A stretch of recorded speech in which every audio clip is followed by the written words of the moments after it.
Masturbatsiya kapaki yoki 5 ga 1 haqidagi sizga haqiqat va afsonalar haqida bugun ulashmoqchiman. Xo'sh, masturbatsiya bu odam o'zini qondirishi, nafaqat erkaklar, balki ayollar ham masturbatsiya bilan shug'ullanishadi. Masturbatsiya haqida juda ham ko'p afsonalar yuradi. Ya'ni u bepusht qilib qo'yadi, testosteronni buzadi, ereksiyani buzadi degan qarashlar mavjud. Xo'sh, haqiqatan ham shundaymi? Birinchi mifni ko'rib chiqamiz. Masturbatsiya o'zi norma hisoblanadimi?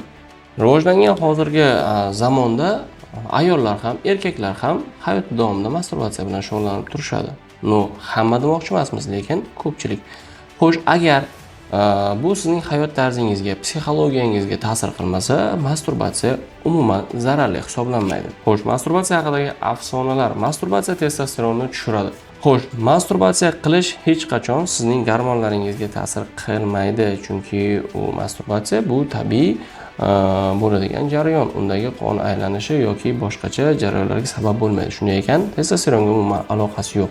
Masturbatsiya bepushtlikka olib keladimi? Masturbatsiyaning umuman urug'ning sifati yoki uning funksiyasi ishlab chiqarilishiga umuman aloqasi yo'q.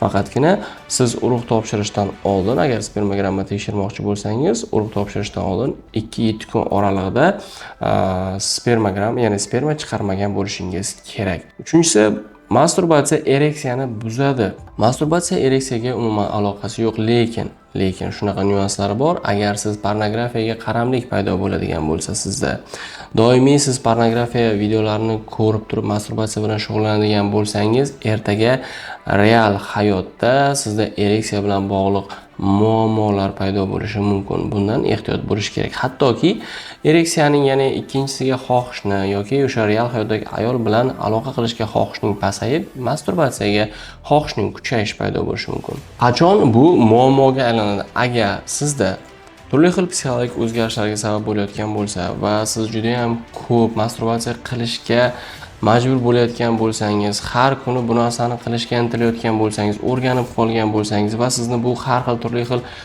o'zingizni ishingizdan, diqqatingizdan bo'lishga sabab bo'layotgan bo'lsa, bunday holatda e'tibor qaratib, psixolog bilan, seksolog bilan yoki o'zingizni qo'lga olib, irodangizni ishga solib bu narsadan xalos bo'lishingiz kerak. Chunki bu sizda hayotiy tarzingizni bir bo'lagiga aylanib qolmasligi kerak. Shunday ekan, agar masturbatsiya qilishga o'rganib qolgan bo'lsangiz, birinchi o'rinda o'zingizni qo'lga olib, bu narsadan qutulishga sekin-sekin harakat qiling. Buning ham o'zining normalari bor. Agar sizga hech qanaqa ta'sir qilmayotgan bo'lsa, uning zarari yo'q.